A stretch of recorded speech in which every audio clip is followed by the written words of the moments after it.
আমি বলি যে দেশটা আমাদের কথা কথা গণতন্ত্রের শপথ দেয়, আর আমাদের বিরোধী দল থেকে শুরু করে কিছু কিছু লোক তাদের কথায় খুব নাচন কদন করছেন, উঠবস করছেন, উৎফুল্ল হচ্ছেন।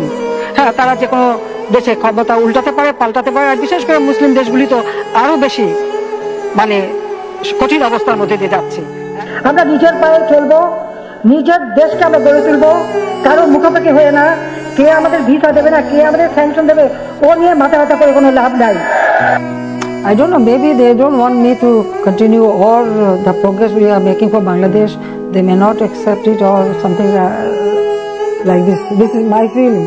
এর পরের যে ষড়যন্ত্র সেটা হচ্ছে ইলেকশনই হতে দেবে না, তবে দেবে। আর আমার ক্ষমতায় আসতে অসুবিধা হবে না যদি আমি বাংলাদেশে কারো এয়ারবেস করতে দিই, ঘাঁটি করতে দিই, তাহলে আমার কোনো অসুবিধা নাই।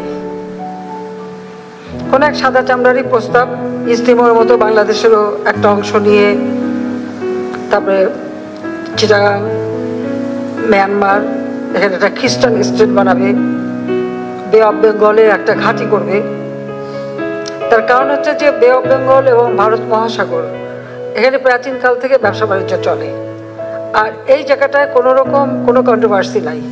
এখানে কিন্তু কোনো কারো মানে ওরকম দ্বন্দ্ব নাই, কারণ ভারত মহাসাগর এবং আমাদের বে অফ বেঙ্গল ভারত মহাসাগরের মধ্যেই একটা উপসাগর, এটা সারা প্রাচীন যুগ থেকে ব্যবহার করা হচ্ছে।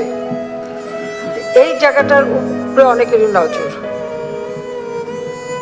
তো সেটা আমি হতে দিচ্ছি না, এটাও আমার একটা অপরাধ। কারণ এখানে মানে এয়ারবেস করে কার উপর হামলা করবে যদি একটা দেশকে দেখানো হয়, কিন্তু সেটা তো না, আমি তো জানি আরো কোথায় যাবে। যে কারণে আমাদের কিছু সমস্যা সবসময় পড়তে হচ্ছে, হবে আমি জানি, কিন্তু আমি ওটা পাত্তা দিই না। সোজা কথা, আমি একই জবাব দিচ্ছি, যে আমি জবাব দিচ্ছি স্পষ্ট যে আমি বঙ্গবন্ধু শেখ মুজিবের মেয়ে। আমরা যুদ্ধ করে বিজয় অর্জন করে দেশ স্বাধীন করেছি। দেশের অংশ ভাড়া দিয়ে বা কারো হাতে তুলে দিয়ে আমি ক্ষমতায় যেতে চাই না, আমার ক্ষমতার দরকার নাই। যদি জনগণ চায় ক্ষমতা আসবো, নইলে আসবো না। এই কথাগুলি বললাম যে কথাগুলি সকলে জানা উচিত। দেশের মানুষ হচ্ছে আমার শক্তি, মানুষ যদি ঠিক থাকে আমরা আছি।